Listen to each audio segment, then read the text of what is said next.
All right, and if you're feeling good, I will go ahead and just start the recording.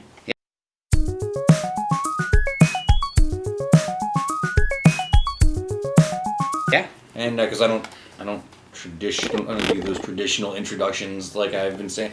I should go around to doing it. All I really would have to do is just say we're here with Mike Burke. That would be a that would traditional. Be pretty much it, yeah. I don't know why I make such a big deal out of not doing that to people. Maybe it's your thing. Maybe you're just like, I don't want to like start off with that, you know. There's a lot of things that I get scolded for on this podcast. Really? One from Kevin and Heather usually.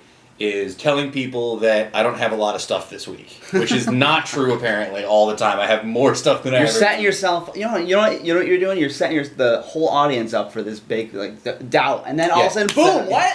Well, it's funny too because sometimes that happens, and then what will end up happening is I'll be rushing through the end of the segment. We're not talking about this. We're not talking about this. We're not talking about this, and then I'll briefly talk about them anyway. Mike, it's nice to have you back in the studio. Good to be back. Definitely, things are good. Yeah, things are going really well. I actually just got back from a road trip. I was in. I was going to ask you, coming back from Virginia. Yes. What were you doing down there? I actually went to pick up a cat. To pick up a cat? Yeah. My wife's cousin, she fosters cats and stuff like that. And she had 19 cats, and 9 of them were just her own. And so we went down there, and I met her, which is a halfway point in Virginia, because she's from Alabama. Oh, sure. So we met up there. Originally, my wife and her brother, Mike, So they were supposed to go, but things got changed around, and I had to go. So I was like, okay, yeah, I can do this, How long the drive is that? 12 hours. Roanoke, Virginia. Damn. Never been there. It's pretty brutal. Yeah, man, I don't know about you, but I get weird on road trips when I'm by myself. Yeah, you start to go a little stir crazy, right? After I don't know, 6 or 8 hours, you're I'm making weird noises out of nowhere to myself. I'm convincing myself I'm like a fish. I can put half my brain to sleep and have the other navigate. I get rambly, and I get really what's the word? A little punch drunk. I think. Oh yeah, after a while, you just start laughing about nonsense that you wouldn't laugh at otherwise. You're laughing your ass off. What's so funny? I don't know, a milk truck drove by. You're like, oh, it's hilarious. It's hilarious. Is it? Well, I appreciate you coming to do this. I know that you guys had sort of a hectic weekend here. Yeah. And I also called you. I texted you on Friday to ask you when you were coming over. Oh, yeah, right. Saturday. You thought it was, I was like, wait a second. That shows you how crazy my weekend had been. Yeah. I was actually in D.C. for You were telling me. So what were you down there for? A field trip? It was work stuff. Took some kids on a field trip. Man, I've always wanted to go there. My Have you ever gone? No. It's, so I'll put it this way, right? Yeah. If you can not roll your eyes at all the very partisan politics that's going on both sides in D.C. because it's such a politically driven city. Right. If you can ignore that, you can put by all the nonsense, it's great. Yeah. The monuments are great, most of the museums are free, and they're really cool. We just did the African American History Museum was awesome, and we just did, we go to the Smithsonian Art Museum every year anyway. Nice. And I that's my jam. Yeah, I want to go there, definitely. Oh, it's so cool, man. And that one's totally free. You walk in, you're like, hi. If you wave to the person, you just walk up. See, that's wicked. That should be everywhere. You'd think it would be. New York, they kind of guilt you into it, right? You can walk into the Museum of Natural History and pay nothing, but they're like, suggested donation. See this box here? It's clear for a reason. This is episode 210. Damn. Normally, I know in the past, I have given people trophies when they come on for the second time. Like a level. Yeah, the Two-Timers Club is what I called it for many years. We've kind of gotten away from it because we have so many two-timers over the time comes over, and so I didn't get you a trophy. I'm sorry about that. But if it makes you feel any better, the last 7 people who came on for Two-Timers Club did not get trophies. I'm sorry to all of you. Well, you know what? I'm broke. We must not have deserved it. I don't know. So I want to start with obviously we're here to talk about the 2019 Playwright Festival. Yes. Very but exciting. I do have a lot of other stuff to throw at you. Awesome, man. I'm here for that. Let's start with the other stuff first. Last time, a mixed salad, a mixed variety bag of podcast topics. Oh, yeah. Last time you were on the show, you were on with your buddy Tom Malone. That was episode 164. That was August 13th of 2018. That's right, yeah. Almost a full year. I was trying to remember exactly when that was. Oh, yeah, I had to go do I did not know off the top of my head, obviously. But at that point in time, we were sort of cross-promoting podcasts. You were doing the Breaking Bread podcast. That was awesome, yeah. I went to check today to see when your most recent one was. I want to say it was December of last year. Yeah, it was December. Are you doing like a seasonal thing, or are you guys taking a break for now? Originally we had talked and stuff like that. We were doing like a seasonal thing. I was like, we'll do season 1, we'll stop here, and then we'll start season 2 whenever we do in 2019. Sure. Right. So we actually recorded an episode in January with Rachel Bartnick of Almost Local. Oh, nice. Yeah. Super awesome. It was we still haven't posted it yet. We have it. It's all recorded and stuff. And the thing is, it's been tough getting our schedules to line up, Tom and I, because Tom actually he recently got transferred to a different department in his job. He works for the state. Oh, sure. And now he is actually going to be moving to Lake George. Oh, wow. So he's like 2.5, 3 hours away. So it's hard to meet up and stuff. So I don't even know what's happening really with Breaking Bread. We've talked a little bit. We haven't actually said like, are we going to stop doing it, or are we just gonna like, try and do something over the air or something. So I've done a couple of the over the air things, and it's something I don't love to do it. Yeah, I wasn't like I don't know if the audio quality would be. The audio quality tends to not be as much of a problem as it is the chemistry.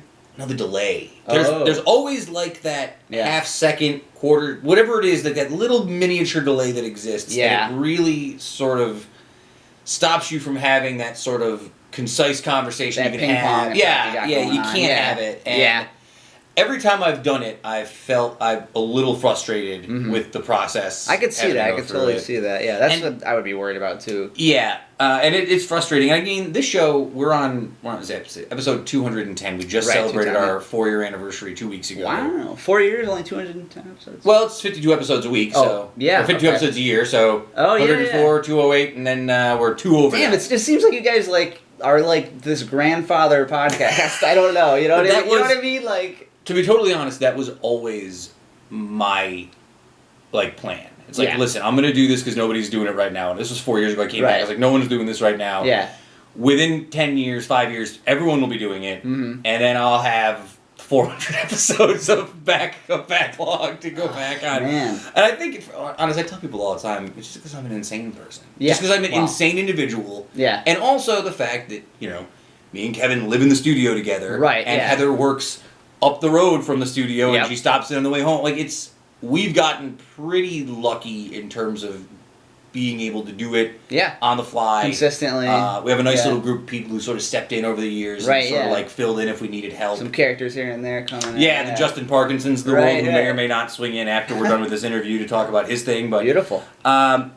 So you're still sort of up in the air about what you guys are going to do. We are, unfortunately. I really want to do it. I know he really likes to do it, but it's just so hard with work for him. Well, I had a nice time with you guys when we were over at the house. Yeah, except the dogs attacking me. Yeah, that was awesome. Those dogs came out of nowhere.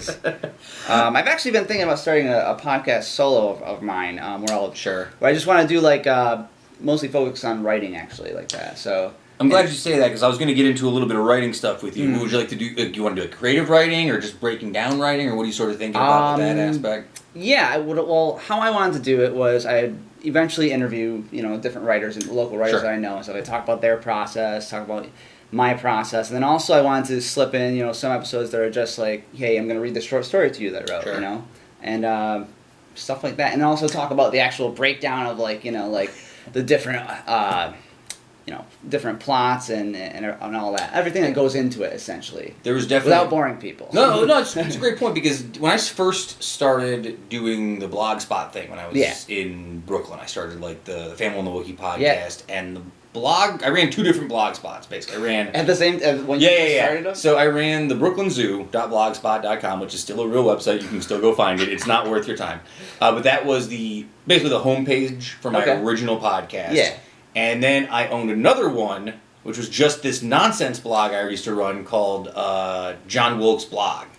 John Wilkes Blog. Yeah, it's a blog that sneaks up on you. I made that based totally around that joke. That was great. But that, for a while, when I was really getting into writing, sort of became my avenue to allow people to share in the process. Like, I'm going to put, 2 chapters of this thing I'm working on, and you guys can reach out. Getting feedback. You know what I mean? I mean, it's so important to do, and there's so many writers around here, and there's so many people who don't like hook up and collaborate or meet up and be like, hey, I'm writing this thing, check this out. Like, well, I think there's two main mentalities here, right? You are either the kind of person who appreciates the creative process of bouncing stuff off other people, working with other people, and having that mold the idea, or you're one of those people who's like, I need to do this by myself in a room and lock myself away from the world for months so that no one else interacts. And I think there's positives and benefits to both. I really just think it's there totally is. Yeah, exactly. You can, I mean, obviously you can get a ton of work done if you just lock yourself in somewhere. You can also drive yourself a little nuts. And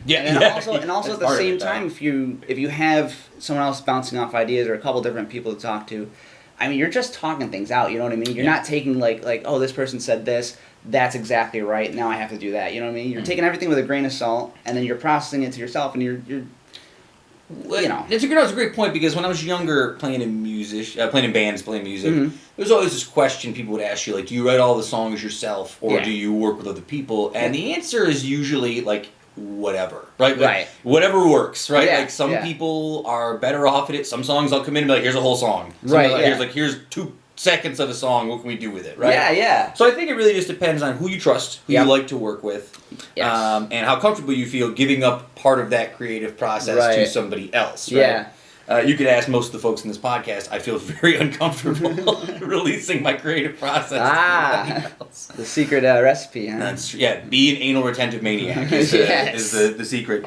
Let's actually start here. I have a copy of the poetry book you left me here last time, which was very nice. Right. I did bring it. Very sweet that you signed it on the inside. I appreciate that. And I was looking up a little information about this. This is the 4th thing you've written, or the 4th major thing you've written? It's the 5th book, actually. 5th book. Yep. So 5. That's 5 books. This is a poetry style book. Is it all poetry style stuff? No. So this is actually my 2nd poetry collection. Nice. My first one was called Dreams of Love and Madness and Passion Through Poetry, which I also did on Lulu.com. And then my very first book was called Short Stories of a Man Named Frankie Dingle, which I wrote a bunch of short stories when I was in my last year of high school, and I was like, I'm going to publish this thing, you know what I mean? And I just went online, I did a whole bunch of research and stuff, and I found this self-publishing company. I called them up myself, you know, I'm like, I'm 17, I'm like, hey, you know, how do I do this, you know, whatever. They're like, oh, we'll send you, they send me these packages and stuff, you know. So that's how I got kind of started doing that. Well, I guess my question for you is this, right?